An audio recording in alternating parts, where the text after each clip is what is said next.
M Kumar mathematics classes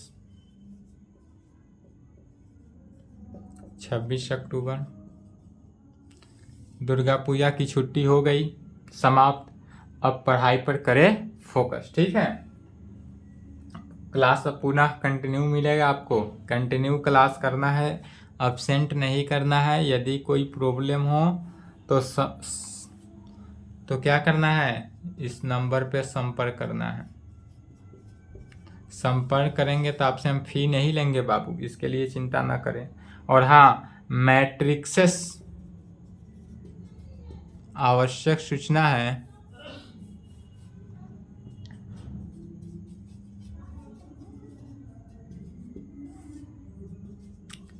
matrixes and determinant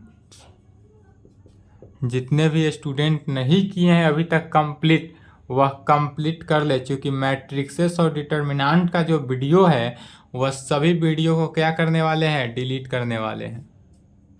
Deepawali में सभी, जब दीपावली आएगा 12 को है, 12/11 को आपका सभी वीडियो मैट्रिक्सेस और डिटर्मिनेंट का वीडियो जितने भी है सभी को डिलीट मारेंगे। इसलिए अगर मैट्रिक्सेस और डिटर्मिनेंट को कंप्लीट नहीं किए तो इसको कर लेंगे, और एक बार डिलीट करने के बाद पुनः वीडियो नहीं मिलेगा, इसका भी ध्यान रहे। चलिए क्लास 12 जहाँ तक बाबू पढ़ाए थे, इनफाइनाइट इंटीग्रेशन पढ़ाकर समाप्त किए थे। आज डिफिनिट इंटीग्रेशन शुरू कर रहे हैं। क्लास 12 लेक्चर कितना हो जाएगा, 23 लेक्चर तक हुआ था, 24 लेक्चर चल रहा था। इंटीग्रेशन कैलकुलस, कलन शास्त्र। कैलकुलस को क्या कहते हैं हिंदी में, कलन शास्त्र। इसके अंदर जो चैप्टर था इंटीग्रेशन, कौन सा चैप्टर था,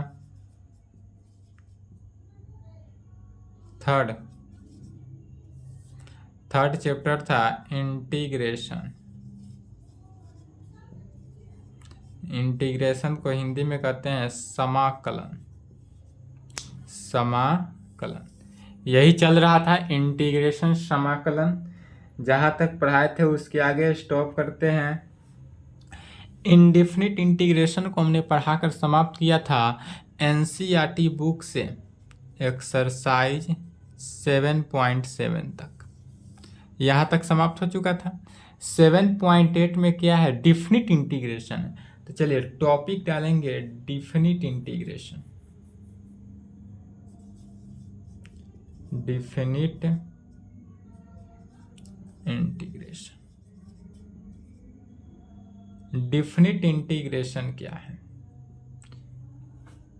हिंदी में कहेंगे ज्ञात समाकलन, ज्ञात समाकलन।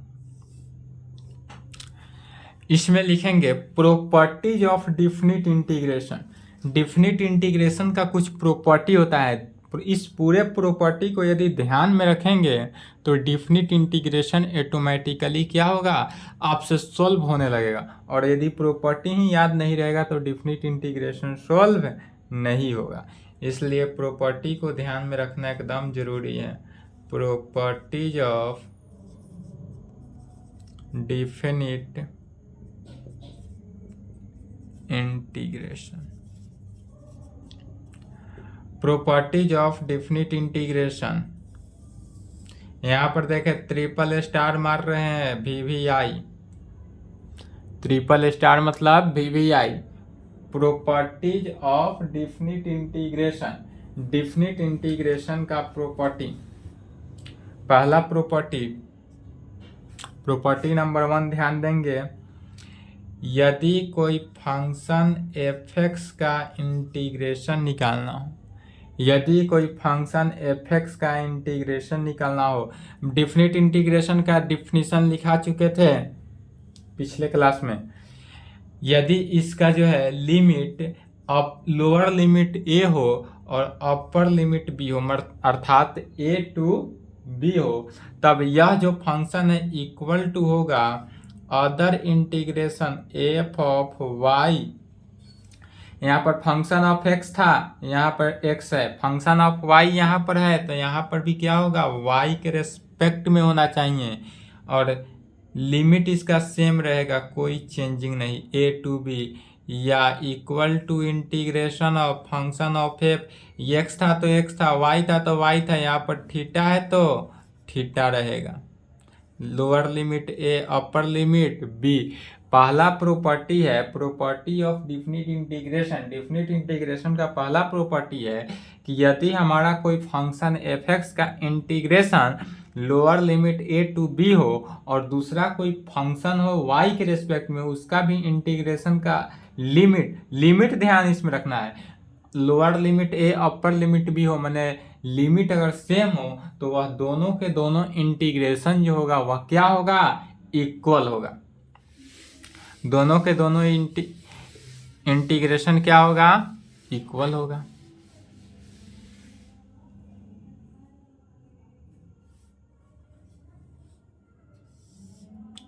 दूसरा प्रॉपर्टी कहेंगे, यदि हमारा फंक्शन एफ एक्स का integration lower limit a upper limit B, तब lower limit a upper limit B इस तरह ना बोल के ए टू बी डायरेक्ट बोलेंगे, ठीक है। तो यदि हमारा कोई फंक्शन एफ एक्स का इंटीग्रेशन ए टू बी हो, यदि फंक्शन एफ एक्स का इंटीग्रेशन क्या हो, ए टू बी हो, तब यह इक्वल टू होगा यदि integration function of F x का इंटीग्रेशन, लिमिट को ध्यान में रखना है, यहाँ तो ए टू बी था, अब यहाँ से अगर बी टू ए हो जाए तो दोनों इक्वल होगा, लेकिन यहाँ पर क्या लग जाएगा, माइनस हो जाएगा। तो कहने का मीनिंग है कि यदि हमारा कोई फंक्शन एफ एक्स का इंटीग्रेशन ए टू बी हो तो वह फंक्शन इक्वल टू होगा किसके, माइनस बी टू ए के। अर्थात लिमिट को अगर जब हम चेंज करेंगे किसी किसी केस में, जब क्वेश्चन बनाएंगे तो लिमिट ए टू बी रहे तो उसको बी टू ए लिखना हो तो क्या करेंगे, माइनस लगा देंगे और लिमिट को क्या करना है, चेंज कर देना है, उससे कोई वैल्यू नहीं पड़ता, इसलिए दोनों क्या होता है, इक्वल टू हो जाता है। इस कंडीशन में दोनों के दोनों वैल्यू क्या होता है, इक्वल टू होता है।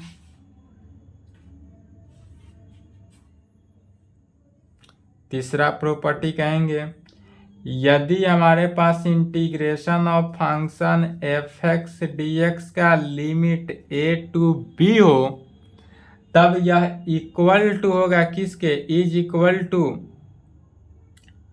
Function of F x d x a to c plus c to B.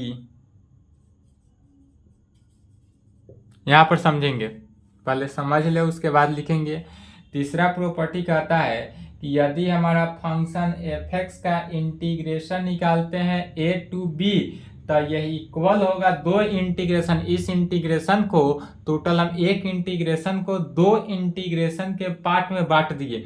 क्या बांटे, तो पहला इंटीग्रेशन एफ एक्स का इंटीग्रेशन होगा लेकिन ए टू सी होगा, या सी जो है कोई अदर लिमिट है, इस अदर लिमिट को यहाँ पर रखेंगे अपर लिमिट। पहला केस में, फर्स्ट केस में क्या करेंगे, अपर लिमिट को रख देंगे और दूसरा केस में अपर लिमिट जो रहेगा सेम, सी यहाँ पर भी है सी यहाँ पर भी है, अर्थात जो अपर लिमिट होगा वही लोअर लिमिट नेक्स्ट स्टेप में बन जाएगा और यहाँ पर अपर लिमिट भी है। तो यहाँ पर क्या हुआ, lower limit a upper limit B हो गया, यहाँ पर तो कैंसिल ही हो गया। तो फंक्शन ऑफ एफ एक्स यदि ए टू बी हो तो इसको दो भाग में बांट सकते हैं, function of F x a to c and c to b के केस में, वेयर जहां पर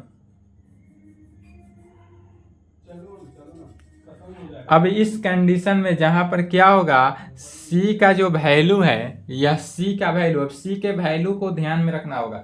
c का वैल्यू क्या होना चाहिए, a से बड़ा होना चाहिए। a जो है लेस, a जो है ग्रेटर देन c, a से c का वैल्यू जो है a से क्या होना चाहिए, बड़ा होना चाहिए, बट b से छोटा होना चाहिए। c का वैल्यू क्या होना चाहिए, a से बड़ा होना चाहिए एंड b से छोटा होना चाहिए। चलिए 3 प्रॉपर्टी लिखे तो वीडियो रोक लेंगे।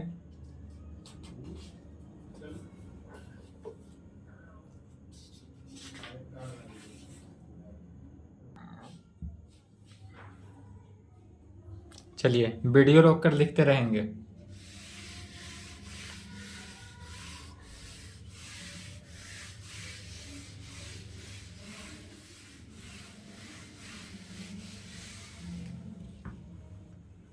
चौथा प्रॉपर्टी ध्यान देंगे। यदि हमारा फंक्शन f(x) dx का इंटीग्रेशन a to b हो तो इसमें चौथा फंक्शन क्या कहता है कि फंक्शन ऑफ f, यहाँ पर ध्यान देंगे x के जगह पर क्या होगा, a और b पहले दोनों इंटीग्रेशन के लिमिट को जोड़ना है, ऐड करना है। Lower limit to upper limit दोनों को क्या किए, ऐड कर दिए। a प्लस बी फंक्शन के अंदर ही यदि फंक्शन f(x) dx हो तो इसके अंदर पहले x के जगह पर रिप्लेस कर दिए, a और b दोनों को लिमिट जो दिया रहा है उस दोनों लिमिट को ऐड कर दिए, अब -x कर देना है। दोनों को जोड़कर -x घटा देना है। पांचवा प्रॉपर्टी कहेंगे यदि फंक्शन f(x) dx हो, लोअर लिमिट 0 हो और अपर लिमिट a हो, क्या हो, लोअर लिमिट 0 और अपर लिमिट a हो तो इसमें क्या हो गया, इंटीग्रेशन ऑफ फंक्शन, ध्यान देंगे लिमिट भी रहेगा a to b। अब इसमें क्या होगा कि फंक्शन होगा लेकिन क्या होगा, तो 0 प्लस a होगा -x होगा, 0 प्लस a -x, तो 0 प्लस a -x बचा, तो इसको function of direct a -x का इंटीग्रेशन करेंगे और लिमिट जो रहे सेम लिमिट रखना है। 0 to a है, 0 to a, यहाँ पर a to b जो लिमिट रहे सेम लिमिट रखना है। और 12th क्लास में यह पांचवा प्रॉपर्टी एकदम बहुत ज़्यादा इम्पोर्टेंट है क्योंकि इससे बहुत क्वेश्चन बनता है। पांचवा प्रॉपर्टी का यूज बहुत सारे क्वेश्चन में है, इसलिए इसको ध्यान में एकदम रखेंगे। बाद बाकी सभी प्रॉपर्टी को याद रखना है, बिना प्रॉपर्टी के डेफिनिट इंटीग्रेशन सॉल्व करना मुश्किल हो जाएगा। और डेफिनिट इंटीग्रेशन जो है इनडेफिनिट इंटीग्रेशन से इजीली सॉल्व हो जाता है आसानी से, क्योंकि इसमें क्या होता है, प्रॉपर्टी का यूज हो जाता है। छठा नंबर प्रॉपर्टी कहेंगे यदि इंटीग्रेशन इस प्रकार से हो, function of f(x) dx lower limit -a upper limit +a हो, लोअर लिमिट कितना हो, -a अपर लिमिट +a, तब यह फंक्शन जो है दो भागों में डिस्ट्रीब्यूट हो जाता है। इसी को कह सकते हैं integration of function f(x) plus function f of -x का इंटीग्रेशन। ध्यान देंगे यदि फंक्शन f(x) का इंटीग्रेशन -a to a हो तो यह function f(x) plus f of -x का इंटीग्रेशन, जिसका लिमिट जो है 0 to a होगा। इसमें लिमिट क्या होता है, चेंज हो जाता है। इसमें लिमिट क्या हुआ, चेंज हुआ। यहाँ पर रेंज था -a to a, लेकिन यहाँ पर क्या हो गया, 0 to a होगा। या इसी को इस प्रकार से भी लिखा जा सकता है, 2 into integration of function f(x) dx, क्या से 0 से a। ध्यान रहे इसका यूज तो न के बराबर है, फिर भी बता दिए हैं, मुश्किल से 1-2 क्वेश्चन में होगा इसका यूज है, बट इसका यूज होगा। तो दूसरा में क्या कहेंगे, 2 into 2 से मल्टीप्लाई हो जाएगा into function f(x) dx, limit यहाँ पर lower limit -a to a था, यहाँ पर क्या हो जाएगा, 0 से a हो जाएगा। अब यह फंक्शन दो कंडीशन लागू होता है और दूसरा एक और होता है, वह 0 हो जाएगा डायरेक्ट। इस प्रकार से इंटीग्रेशन हो -a to a function f x d x का इंटीग्रेशन हो तो डायरेक्ट जीरो हो जाएगा। अब डायरेक्ट जीरो कब होगा और इसको कब लागू करेंगे सो देखते हैं। इसके लिए भी क्या है, कंडीशन है। कंडीशन को ध्यान में रखना है, बाद बाकी सभी हो जाएगा। तो कहेंगे इफ यदि function f x is even function हो, क्या हो, यदि हमारे फंक्शन, इफ माने यदि फंक्शन एफ एक्स जो है इवन फंक्शन हो, इवन फंक्शन कहने का मतलब डेट इज फंक्शन यदि एफ ऑफ माइनस एक्स हो तो यह किसके इक्वल हो जाए, एफ ऑफ एक्स के इक्वल हो जाए। यदि function f of minus x हो और वह एफ ऑफ एक्स के इक्वल हो तब यह कंडीशन को लागू करेंगे। 2 into integration of 0 to a f x d x का इंटीग्रेशन किस कंडीशन में, छठा प्रॉपर्टी के आधार पर। और जीरो कब होगा, तो इफ यदि function f x is odd function हो, यदि फंक्शन एफ एक्स क्या हो, ऑड हो, अर्थात that is function of f of minus x जो है is equal to minus of F x हो, क्या हो, function of f of minus x जो है is equal to minus f of x हो, तब इस कंडीशन में क्या होगा, यह फंक्शन जो है जीरो हो जाए। जब ऑड हो F of minus x, minus बाहर आता हो तो डायरेक्ट इसका पूरे वैल्यू का इंटीग्रेशन डायरेक्ट जीरो लिखना है, कोई उसमें ध्यान नहीं रखना है, कोई फॉर्मूला नहीं लिखना है, डायरेक्ट जीरो लिखना है। यही है डेफिनिट इंटीग्रेशन। चलिए यहां तक लिखे तो इसका भी यूज करेगा।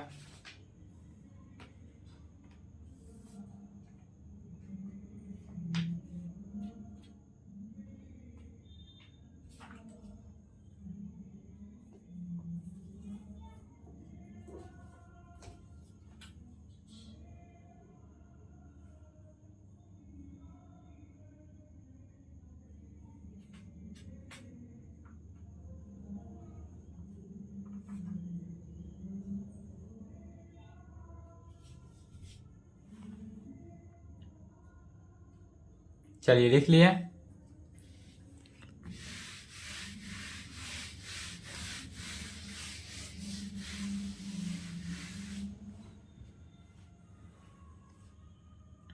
सातवां प्रॉपर्टी, यदि इंटीग्रेशन इस प्रकार से हो function of F x d x 0 to 2a, limit कितना हो, 0 से 2a हो, तब यह इंटीग्रेशन पुनः दो पार्टों में डिस्ट्रीब्यूट होता है, दो पार्टों में बढ़ता है। Function of F x d x plus function of F x d x, दो पार्टों में। अब इसका लिमिट क्या होगा सो ध्यान देना है, इसमें कोई गुंजाइश नहीं, खाली क्या करना है, लिमिट को ध्यान में रखना है। तो पहला लोअर लिमिट तो जैसे है वैसा ही लिखेंगे और लास्ट में अपर लिमिट 2a है तो 2a ही रहेगा। अब इसका अपर लिमिट और इसका लोअर लिमिट यही चेंज होगा, तो इसका क्या करना है, अपर लिमिट है लोअर लिमिट है कर देना, ठीक है।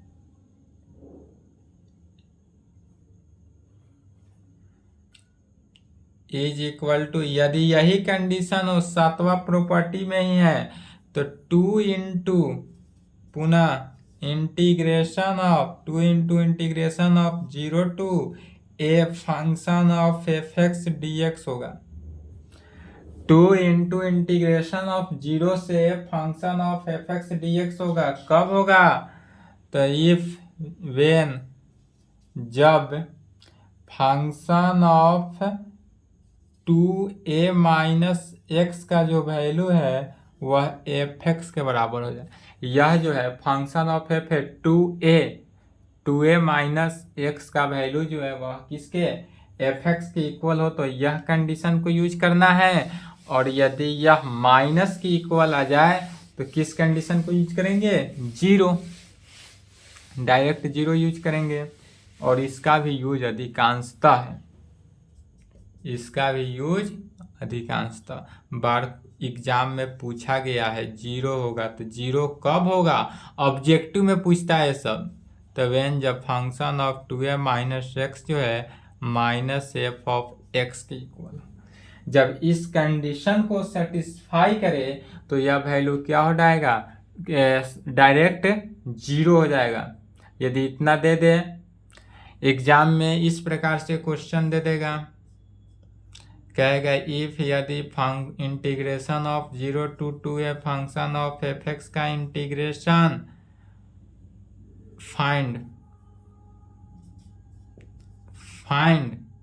इफ यदि फंक्शन ऑफ एफ है 2a माइनस एक्स, डायरेक्ट दे, इफ यदि function of F x is odd, तो क्या कहेंगे? ऑप्शन दे दे 4। पहला में 2 into integration of 0 to a f x d x, b में 2 into 0 to a f x d x, c में 0, डी में नॉन ऑफ दीज। क्या मारना है? सी। ऑड का है या यह कहे, ऑड का मीनिंग हुआ कि क्या हुआ? माइनस बाहर हो जाए, और यदि इवन रहता तो इवन के कंडीशन में यह पहला हो जाए। चलिए यहां तक लिखे थे, इसको एग्जाम्पल में क्वेश्चन को लिख लेंगे। ऑब्जेक्टिव जितने भी प्रॉपर्टीज है सभी प्रॉपर्टी पे क्या होता है? ऑब्जेक्टिव आता ही है।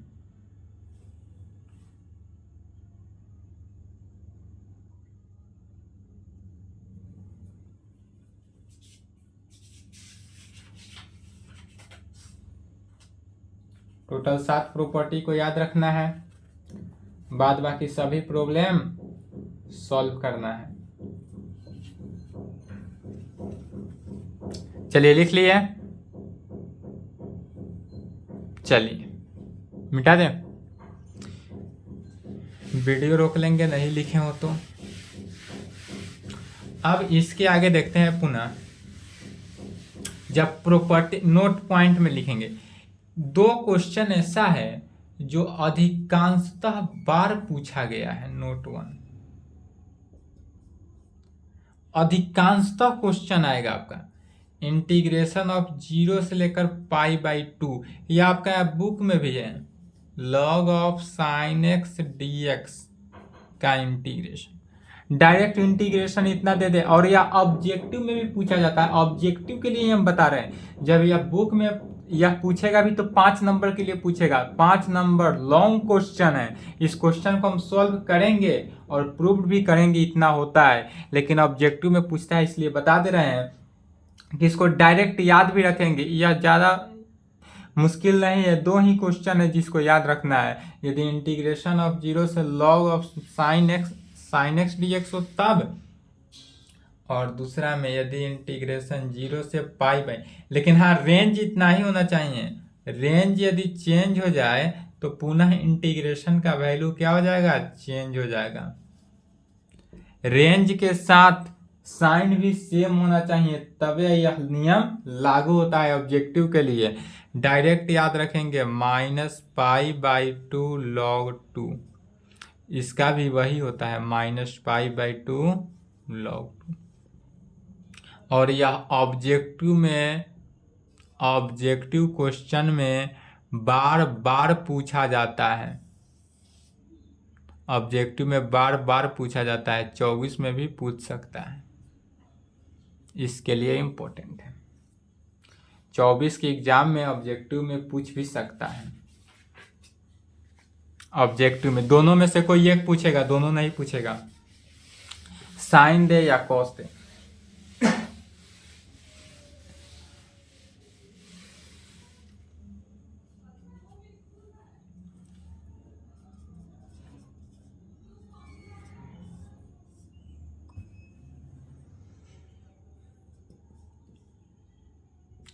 इस फॉर्मूला को याद रखेंगे, यह इस टाइप से पूछता है, क्वेश्चन बनाएंगे तो उसमें यूज होगा।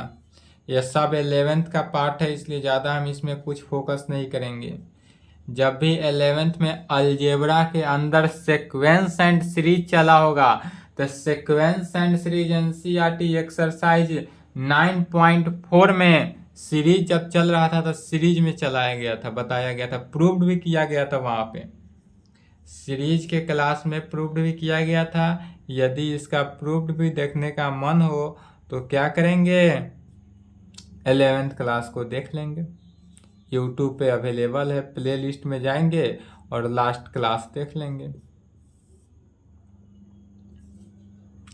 यहाँ पर प्रूफ की आवश्यकता नहीं है, सिर्फ और सिर्फ इसका वैल्यू याद रखना है।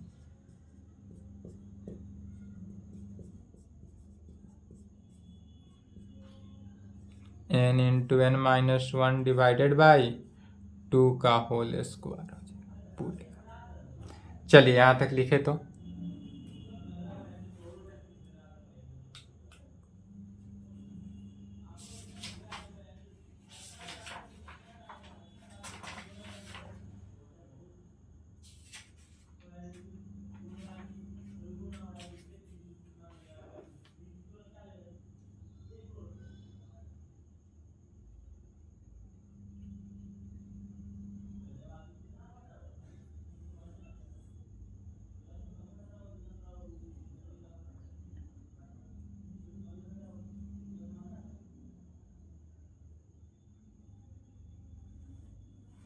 चलिए लिख लिए।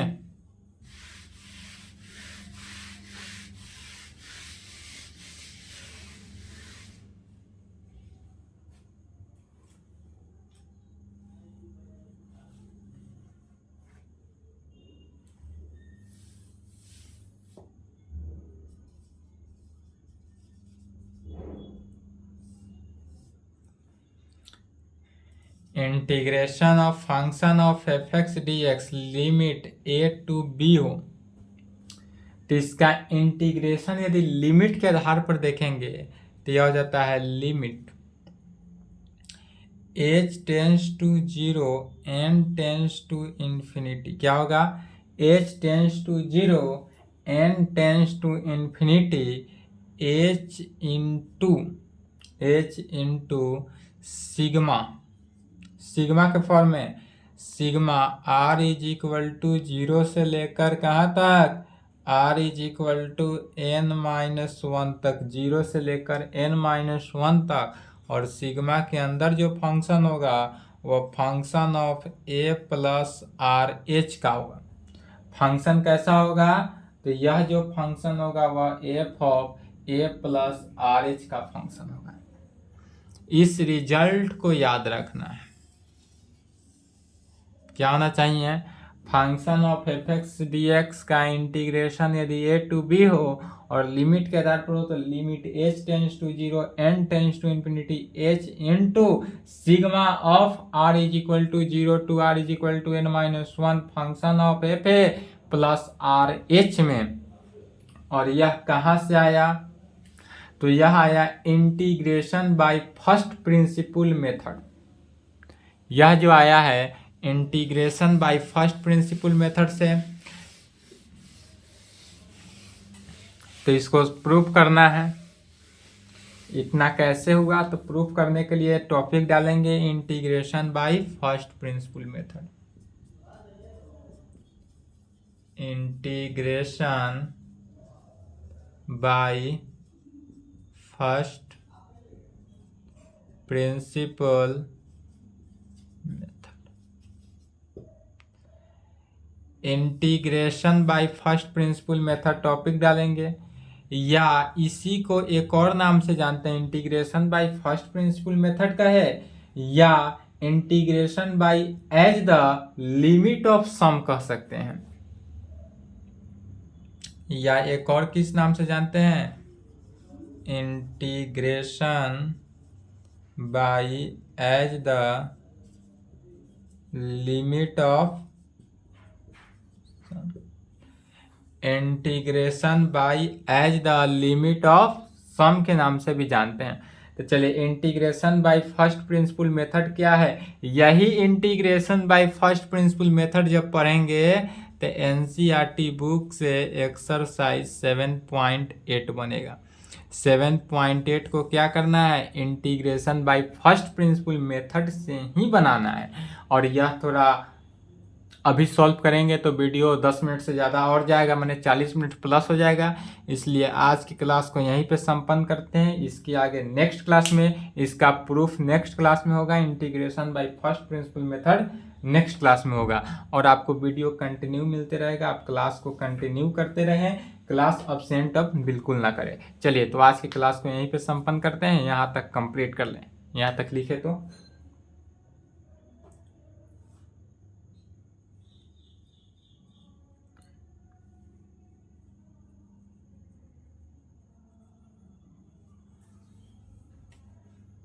एनी प्रॉब्लम हो तो संपर्क कर लेंगे।